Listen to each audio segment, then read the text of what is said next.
أعوذ بالله من الشيطان الرجيم والذين يتوفون منكم ويذرون أزواجا يتربصن بأنفسهن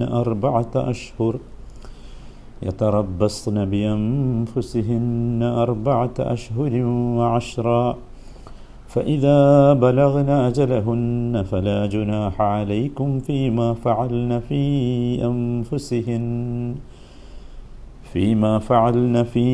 أنفسهن بالمعروف والله بما تعملون خبير. 234 വചനം അത് വിവരിച്ചു കഴിഞ്ഞു. ഇനി അതിൽ നമ്മൾ മനസ്സിലാക്കേണ്ട ചില പ്രധാനപ്പെട്ട വിധികളുണ്ട്. വല്ലദീന യതവഫൗന മിൻകും വയദറൂന അസ്വാജൻ യതറബ്ബസ്ന ബിഅൻഫുസിഹിന്ന അർബഅത അശ്ഹുരിൻ വഅശ്റ. നിങ്ങളിൽ നിന്ന് മരിച്ചു പോകുന്നവരുടെ ശേഷിച്ചിരിക്കുന്ന ഭാര്യമാർ 4 മാസവും 10 ദിവസവും സ്വയം കാത്തിരിക്കേണ്ടതാണ്. ഫഇദാ ബലഗ്ന അജലഹുന്ന ഫലാ ജുനാഹ അലൈക്കും ഫീമാ ഫഅൽന ഫീ അൻഫുസിഹിന്ന ബിൽ മഅറൂഫ്. അങ്ങനെ അവരുടെ ഇദ്ദ അവധി എത്തിയാൽ സ്വന്തം കാര്യത്തിൽ ന്യായമായ രീതി അനുസരിച്ച് അവർ പ്രവർത്തിക്കുന്നതിൽ നിങ്ങൾക്ക് കുറ്റമില്ല. വല്ലാഹു ബിമാ തഅമലൂന ഖബീർ. അള്ളാഹു നിങ്ങൾ പ്രവർത്തിക്കുന്നതിനെക്കുറിച്ച് സൂക്ഷ്മമായി അറിയുന്നവനാണ്. ഇത് നമ്മൾ മനസ്സിലാക്കേണ്ട പ്രധാനപ്പെട്ട കാര്യങ്ങൾ. ഒന്നാമത്തേത്, ഭർത്താവ് മരിച്ച സ്ത്രീക്ക് ഇദ്ദ നിർബന്ധമാണ് എന്നതാണ്. യതറബ്ബസ്ന ബിഅൻഫുസിഹിന്ന എന്നതിൽ മനസ്സിലാക്കേണ്ടത്. അത് വളരെ പ്രധാനപ്പെട്ട ഒരു കാര്യമാണ്. രണ്ടാമത്തേത്, ഇദ്ദ എന്ന് പറയുന്നത് യഥാർത്ഥത്തിൽ വളരെ ക്ഷമയോടുകൂടി നിൽക്കേണ്ട ഒരു സമയമാണ്. പ്രത്യേകിച്ചും ഭർത്താവ് മരിച്ച ഇദ്ദയിലാകുമ്പോൾ അവിടെ ഒരു ദുഃഖാചരണം കൂടിയുണ്ട്. ആ ദുഃഖാചരണവും കൂടി ആ രീതിയിൽ തന്നെ ഒരു മര്യാദ അനുസരിച്ച് പോകണം. മൂന്നാമത്തെ കാര്യം, ഈ മരണം സംഭവിച്ചത് നിക്കാഹ് കഴിഞ്ഞിട്ട് ഇവരൊന്നിച്ച് ജീവിക്കുന്നതിൻ്റെ ശേഷമായാലും മുമ്പായാലും ഇദ്ദ വേണം. കാരണം അസ്വാജൻ എന്നാണ് പറഞ്ഞത്. മനസ്സിലായില്ലേ? അസ്വാജൻ എന്നാണ് പറഞ്ഞത്. സൗജ എന്ന് പറഞ്ഞാൽ ആരാ? അഖ്ദ് കഴിഞ്ഞാൽ തന്നെ, നിക്കാഹ് ബന്ധം കഴിഞ്ഞാൽ തന്നെ എന്തായി? സൗജയായി. മനസ്സിലായില്ലേ? എന്നാൽ ത്വലാഖാവുമ്പോൾ അങ്ങനെയല്ല. ത്വലാഖിലുള്ള വേർപാടിലോ അവിടെ പ്രത്യേകം പറഞ്ഞിട്ടുണ്ട്. എന്ത്? വീട് കൂടുന്നതിൻ്റെ മുമ്പാണ് ത്വലാഖ് എങ്കിൽ ഇദ്ദല്ല. അത് സൂറത്ത് അഹ്സാബിലെ 49 വചനത്തിൽ അല്ലാഹു വിശദീകരിക്കുന്നുണ്ട്. യാ അയ്യുഹല്ലദീന ആമനൂ ഇദാ നകഹ്തുമുൽ മുഅ്മിനാത്ത് ثم طلقتموهن من قبل أن تمسوهن فما لكم عليهن من عدة تعتدونها. അത് വളരെ കൃത്യമായിട്ടാണ് അവിടെ പറയുന്നത്. അങ്ങനെ ഒരു പ്രത്യേകമായ ഹുക്മ ഇവിടെ പറഞ്ഞിട്ടില്ല. മരണവുമായി ബന്ധപ്പെട്ട ഇദ്ദയിൽ പറഞ്ഞിട്ടില്ല. ഇവിടെ എന്താ പറഞ്ഞത്? യാ അയ്യുഹല്ലദീന ആമനൂ ഇദാ നകഹ്തുമുൽ മുഅ്മിനാത്ത്. സത്യവിശ്വാസികളെ, നിങ്ങൾ മുഅ്മിനാത്തുകളെ, സത്യവിശ്വാസിനികളെ വിവാഹം കഴിക്കുകയും സുമ്മ തല്ലഖ്തുമൂഹുന്ന മിൻ ഖബ്ലി അൻ തമസ്സൂഹുന്ന, എന്നിട്ട് നിങ്ങൾ അവരെ സ്പർശിക്കുന്നതിന് മുമ്പായി അവരെ വിവാഹമോചനം നടത്തുകയും ചെയ്താൽ ഫമാ ലക്കും അലൈഹിന്ന മിൻ ഇദ്ദത്തിൻ തഅതദ്ദൂനഹാ. അപ്പോൾ അവിടെ നിങ്ങൾ എണ്ണിക്കണക്കാക്കുന്ന ഇദ്ദ ആചരിക്കേണ്ട ബാധ്യത അവർക്ക് നിങ്ങളോടില്ല. ഫമത്തിഉഹുന്ന വസരിഹുഹുന്ന സറാഹൻ ജമീല. അവരെന്ത് ചെയ്യണം? അവർക്ക് നിങ്ങൾ മത്താഴ് നൽകുകയും അവരെ ഭംഗിയായി പിരിച്ചയക്കുകയും ചെയ്യണം എന്നാണ്. അപ്പോൾ ഇത് നമ്മൾ മനസ്സിലാക്കേണ്ടത്, ഈ മരണത്തിൻ്റെ വേർപാടും തലാഖിൻ്റെ വേർപാടും തമ്മിൽ ഇദ്ദയുടെ വിഷയത്തിൽ ഈ ഒരു വ്യത്യാസമുണ്ട് എന്നാണ്. മനസ്സിലായില്ലേ? നാലാമത്തെ കാര്യം, ഈ ഇദ്ദയുടെ കാലഘട്ടം, ഇപ്പം ഇവിടെ ഉള്ള ഇദ്ദയുടെ കാലഘട്ടം 4 മാസവും 10 ദിവസവുമാണല്ലോ. ഈ സമയത്ത് അവൾ വിവാഹം ചെയ്യാനോ വിവാഹാന്വേഷണം നടത്താനോ ഒന്നും പാടില്ല. അത്തരത്തിലുള്ള വിഷയങ്ങളിലൊന്നും അവൾക്ക് ഏർപ്പെടാൻ അനുവാദമില്ല എന്നർത്ഥം. മനസ്സിലായല്ലോ. 4. അഞ്ചാമത്തെ കാര്യം,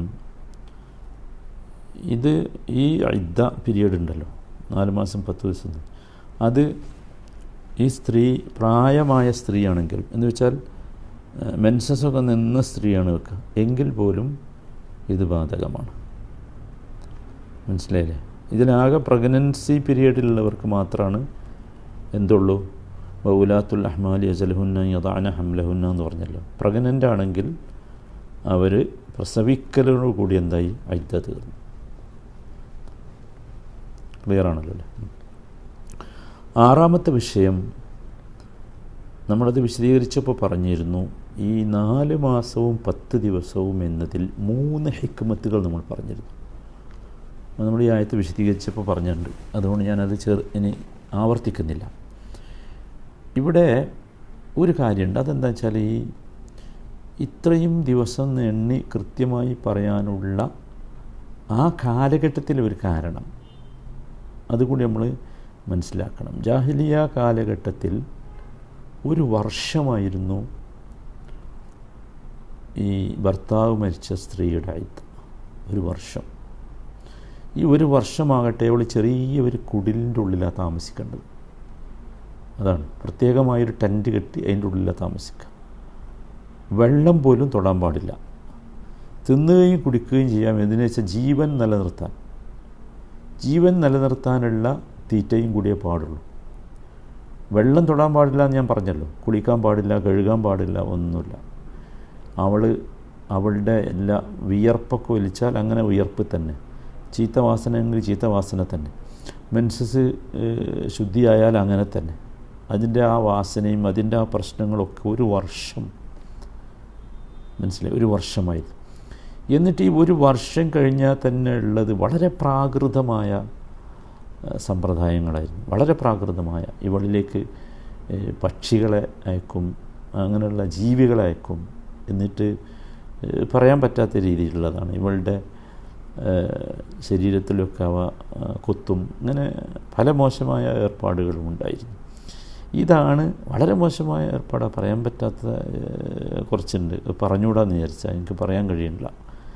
അങ്ങനത്തെ സമ്പ്രദായങ്ങളുണ്ടായിരുന്നു.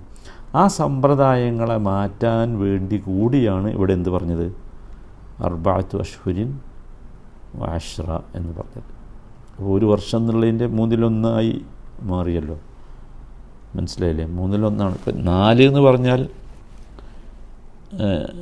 1 വർഷത്തിൻ്റെ 1/3 മനസ്സിലായില്ലേ? അപ്പം അങ്ങനെ അതാണ് അങ്ങനെ കൃത്യമായ എണ്ണം നിശ്ചയിച്ച ഒരു സംഗതി എന്നത്. 7ാമത്തെ കാര്യം, ഇദ്ദ കഴിഞ്ഞാൽ പിന്നെ ഒരു സ്ത്രീക്ക് സാധാരണ ഒരു സ്ത്രീ ചെയ്യുന്ന കാര്യങ്ങളൊക്കെ ചെയ്യാം. സാധാരണ ഒരു സ്ത്രീ ചെയ്യുന്ന കാര്യം എന്ന് വെച്ചാൽ നമ്മൾ പറഞ്ഞല്ലോ നേരത്തെ, നല്ല വസ്ത്രം ധരിക്കാം, സുഗന്ധങ്ങൾ അനുവദനീയമാണ്, വീട്ടിൽ നിന്ന് പുറത്തേക്ക് പോകാം, അങ്ങനെ സംഗതികളൊക്കെ ചെയ്യാം. അതുകൊണ്ടാണ് ഫഇദാ ബലഗ്ന അജലഹുന്ന ഫലാ ജുനാഹ അലൈക്കും എന്ന് പറഞ്ഞു. 7ാമത്തെ കാര്യം, ഈ ഭർത്താവ് മരണപ്പെട്ട സ്ത്രീയുടെ വലിയ, ആ വലിയനാണ് പിന്നെ ഉത്തരവാദിത്തം. ഭർത്താവ് മരിച്ചാൽ പിന്നെ ഉത്തരവാദിത്തങ്ങൾ വലിയനാണ്. അതുകൊണ്ട് ഫലാ ജുനാഹ അലൈക്കും എന്ന് പറയും. അവരാണ് ഉത്തരവാദികൾ. ഈ സംഗതികളൊന്നും നിർദ്ദേശങ്ങളൊന്നും അവൾ പാലിച്ചിട്ടില്ലെങ്കിൽ അവൾക്കും കുറ്റമുണ്ട്, അവളുടെ വലിയനും എന്തുണ്ട്, കുറ്റമുണ്ട് എന്നുള്ള അർത്ഥത്തിലാണത്. മനസ്സിലായല്ലോ? 7ാമത്തെ കാര്യം ഇവിടെ മൽ മഅറൂഫ് എന്ന് പറഞ്ഞു. ഉർഫിന് ഒരുപാട് ആശയങ്ങളുണ്ട്, നമ്മളത് വിശദീകരിച്ചപ്പോൾ പറഞ്ഞിരുന്നു. പക്ഷെ അവിടെ ശ്രദ്ധിക്കേണ്ടത്, ഉർഫ് ഒരു നാട്ടിലെ രീതി, ആ രീതി ശറഇന് വിരുദ്ധമല്ലാത്ത രീതിയാണ് നമ്മൾ സ്വീകരിക്കാൻ പാടുള്ളൂ. ശറഇന് വിരുദ്ധമായൊരു സ്ത്രീ, അത് ഉർഫാണ്, നാട്ടു നടപ്പ് അങ്ങനെയാണ് എന്ന് പറഞ്ഞ് നമുക്ക് സ്വീകരിക്കാൻ നിർവാഹമില്ല എന്നർത്ഥം. മനസ്സിലായല്ലോ? ഇത് പ്രത്യേകം ഓർക്കണം. പ്രത്യേകിച്ച് ഞങ്ങളുടെ നാട്ടിൽ അങ്ങനെയാണ് എന്ന് പറഞ്ഞ് വിടാൻ പാടില്ല എന്നർത്ഥം. മനസ്സിലായി? ഏറ്റവും അവസാനമായി അള്ളാഹുവിൻ്റെ ജ്ഞാനത്തെക്കുറിച്ച് പറഞ്ഞല്ലോ. അവിടെ ഖബീർ എന്നുള്ളത് അള്ളാഹു രഹസ്യവും പരസ്യവും അറിയുന്നവരാണെന്ന ബോധം എല്ലാ സമയത്തും ഉണ്ടാകണം. പ്രത്യേകിച്ച് ഈ ഇദ്ദയുമായി ബന്ധപ്പെട്ട ഹുക്കുമുകൾ നടപ്പാക്കുന്ന വിഷയത്തിൽ, വിധികൾ നടപ്പാക്കുന്ന വിഷയത്തിൽ സമൂഹത്തിനുണ്ടാകണം എന്നർത്ഥം. ഇതൊക്കെയാണ് ഈ വചനത്തിൽ നിന്ന് പഠിക്കാനുള്ള കാര്യങ്ങൾ.